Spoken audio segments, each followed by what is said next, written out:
ادارے کرنا وسلم نے ساری اپنی امت کو، اپنے اصحاب کو یہ ساری چیزیں سکھائی، دعا سے لے کر جہاد تک ہر بات سکھائی ہے۔ تو گویا ہر کام مصطفیٰ کی سنت میں شامل ہے۔ میرے پاس جو کتاب ہے یہ تحریک منہاج القرآن مراکز علم کے نام پہ کتاب ہے۔ ہمارا ٹارگٹ ہے 25,000 مراکز علم پاکستان میں قائم کرنے ہیں۔ 2 سال کا پیریڈ ہے۔ اس میں کچھ مقاصد دینیہ ہم نے فالو کرنے ہیں۔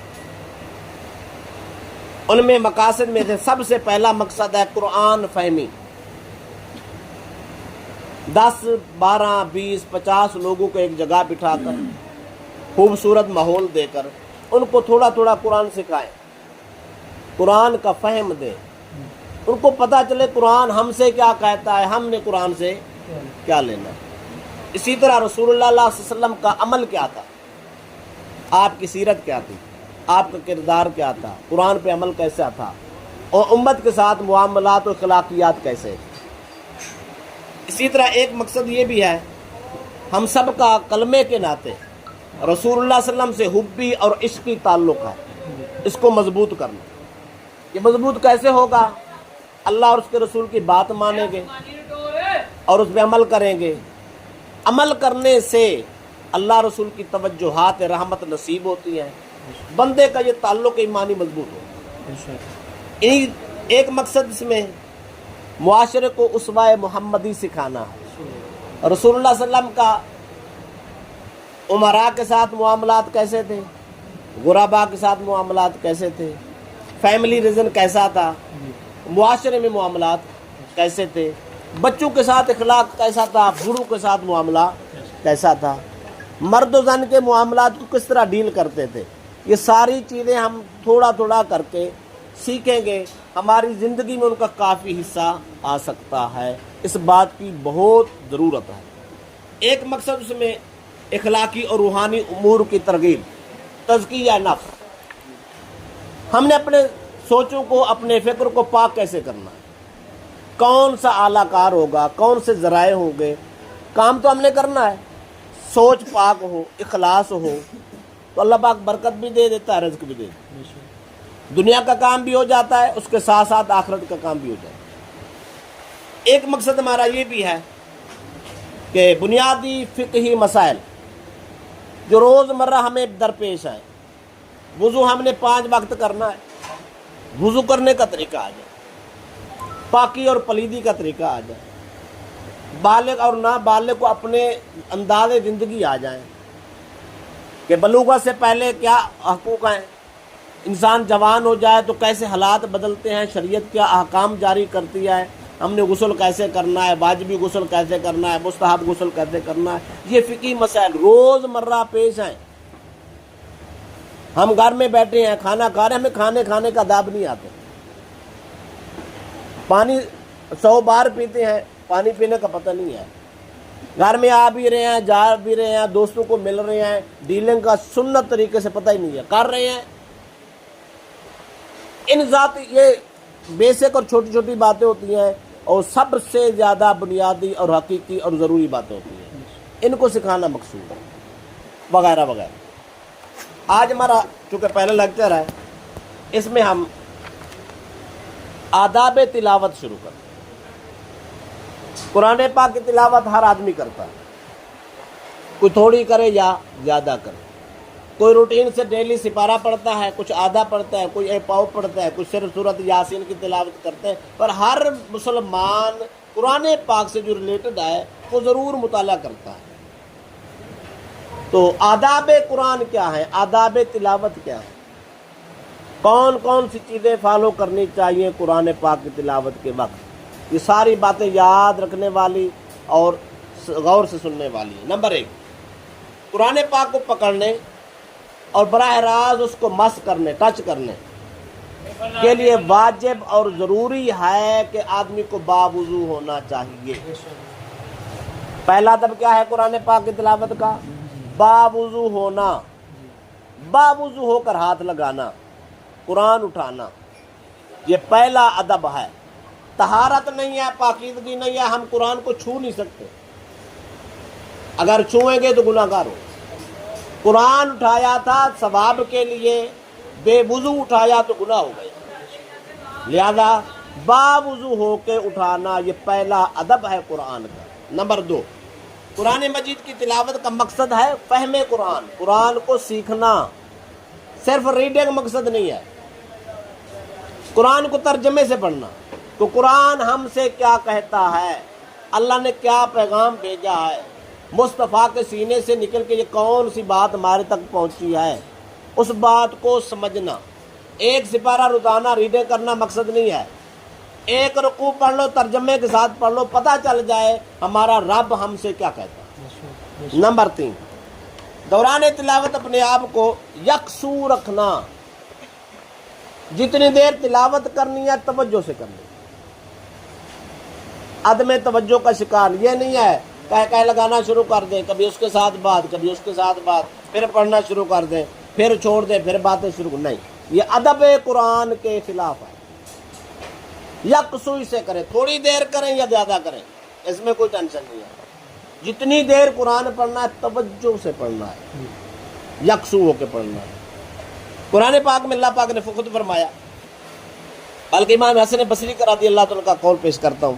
وہ فرماتے اقرأ القرآن وکأنہ علیک انزل. قرآن جس وقت تلاوت کر رہے ہو تو یوں سمجھو کہ قرآن تمہارے اوپر نازل ہو رہا. اتنی کیفیت، اور یہ بہت کمال بات ہے امام بصری رحمۃ اللہ علیہ کی. اگر آدمی اتنی توجہ سے قرآن پڑھے، یوں سمجھے قرآن میرے پہ نازل ہو رہا ہے، تو کیف کیا ہوگا، کتنی برکت ہوگی، کتنی ذوق ہوگا، کتنی رحمت برسے گی. ہم رسمی پڑھتے ہیں، رسمن نہیں.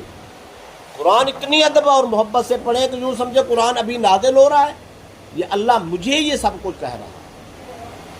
چوتھا دبا تلاوت قرآن مجید کے لیے جگہ کا انتخاب کریں جو جگہ پاک ہو، صاف ستھری پاکیزہ جگہ پہ بیٹھے. 4 پہیے تو پاک ہو، چٹائی ہو تو پاک ہو.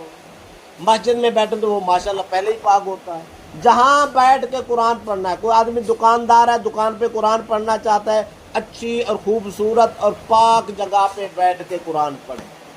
یہ قرآن کا ادب احترام ہو. اور افضل ہے، ادب ہے قبلہ رخ ہو کے بیٹھے. قرآن جہاں بھی بیٹھ کے پڑھ رہے ہیں کوشش کرنی چاہیے، ادب کا تقاضا یہ ہے چہرہ قبلے کی طرف ہو، اس کی برکت ہو. چھٹے اس کا ادب ہے ابتدائے تلاوت میں تعوذ و تسمیہ، اعوذ باللہ من الشیطان الرجیم، بسم اللہ الرحمن الرحیم. اللہ پاک فرماتے اذا قرئ القرآن فاستمعوا له وانصتوا، بلکہ فرمایا واذا قرأت القرآن فاستعذ باللہ من الشیطان الرجیم. تم جب بھی تلاوت شروع کرو تو سب سے پہلے تعوذ پڑھو، اعوذ باللہ پڑھو. شیطان دور ہو جاتا ہے، بندہ فری ہو جاتا ہے، پھر قرآن پڑھتا ہے تو بہت ہی مزہ اور اس کا فیض ملتا. ایک ادب یہ ہے ہر سورت کی شروع میں بسم اللہ الرحمن الرحیم پڑھ کے سورت شروع کرنی ہے. ایک سورت توبہ ہے 10ویں پارے میں، اس کے شروع میں بسم اللہ نہیں لکھی، وہاں نہیں پڑھنا چاہیے. ہاں آپ نے تلاوت ہی اس سورت سے شروع کیا ہے. آج کے دن ہم نے تلاوت کرنی تو سورت توبہ سے ہی کرنی ہے. پھر اجازت ہے اعوذ باللہ بھی پڑھیں، بسم اللہ بھی پڑھیں، پڑھ کے تلاوت وہاں سے شروع کر دیں. اگر پیچھے سے پڑھتے آ رہے ہیں، اگر سورت توبہ شروع ہو گئی ہے تو بسم اللہ پڑھنے کی ضرورت نہیں ہے، بلکہ ویسے ہی آگے پڑھتے جانا، یہی اس کا ادب ہے. قرآن مجید کا ادب و احترام ملحوظ خاطر رکھنا ضروری ہے. دوران تلاوت غفلت نہیں، عدم توجہ نہیں، اللہ کو پسند نہیں. مثال کے طور پر آپ کے سامنے اسٹوڈنٹ بیٹھے ہو نا، تلاوت کر رہے ہو یا قرآن پڑھ رہے ہو یا کلاس کا سبق لے رہے ہو، تو عدم توجہ کا شکار ہو تو کتنی استاد ڈسٹرب ہوتا ہے، توہین سمجھتا ہے. بندہ قرآن پڑھ رہا ہو، تلاوت کر رہا ہو، عدم توجہ کا شکار ہو، غفلت کر رہا ہو، اللہ کی رحمت کو بھی جوش آتا ہے. اللہ فرماتا ہے باتیں میرے ساتھ کرتا ہے، کبھی ادھر دیکھتا ہے، کبھی توجہ سے قرآن پڑھنا. ایک ادب قرآن پاک کا یہ بھی ہے کہ دل لگا کر پڑھنا چاہیے. بخاری شریف کے حدیث کے الفاظ نبی اکرم صلی اللہ علیہ وسلم نے فرمایا تمہارے دل میں جب تک رغبت قرآن نہیں ہوتی اس وقت تک تم قرآن کا مزہ نہیں چکھ سکتے. قرآن کا ذائقہ اور مزہ چکھنا ہے تو پھر توجہ سے ہی کام کرنا ہوگا. بس جتنی آدمی کی توجہ اتنا فیض انسان کے سینے میں اتراتا ہے. ایک قرآن پاک کا ادب یہ ہے، بلکہ یوں ہے، قرآن کا ادب کرنا دراصل خدا کا ادب کرنا. یہ چھوٹی سی بات نہیں ہے. قرآن کا ادب خدا کا ادب، لہذا قرآن کا اتنا ادب کرنا چاہیے، اتنا ادب کرنا چاہیے، تصور ہو میں قرآن کا نہیں، یہ مولا کا ادب کرنا. تو جس کو خدا کا ادب نصیب ہو جائے اس کی دنیا آخرت سمجھ جائے. ایک ادب یہ ہے دوران تلاوت کسی قسم کی گفتگو کہہ لگانا قطعاً منع. جب قرآن پڑھ رہے تو پھر قرآن پڑھے. آپ نے بات کرنی ہے تو قرآن بند کریں پھر کسی سے بات. ایسا نہیں ہے دو باتیں کر لو پھر دو لفظ پڑھ لو پھر باتیں کر لو پھر پڑھ لو. یہ قرآن کی تلاوت کے ادب کے خلاف ہے.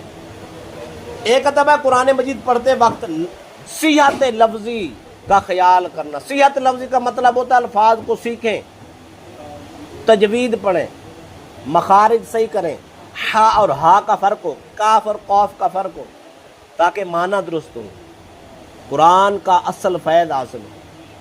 انشاءاللہ ہم سلسلہ چلائیں گے، آگے تجوید ہم پڑھیں گے. ایک ایک حرف بھی پڑھیں نا ہمارا قرآن درست ہو سکتا ہے. ٹوٹل 29 حروف ہے قرآن پاک، ٹوٹل 29 حروف. 29 حروف آدمی سیکھ جائے تو پورا قرآن سیکھ جائے. تو کون سی مشکل ہے؟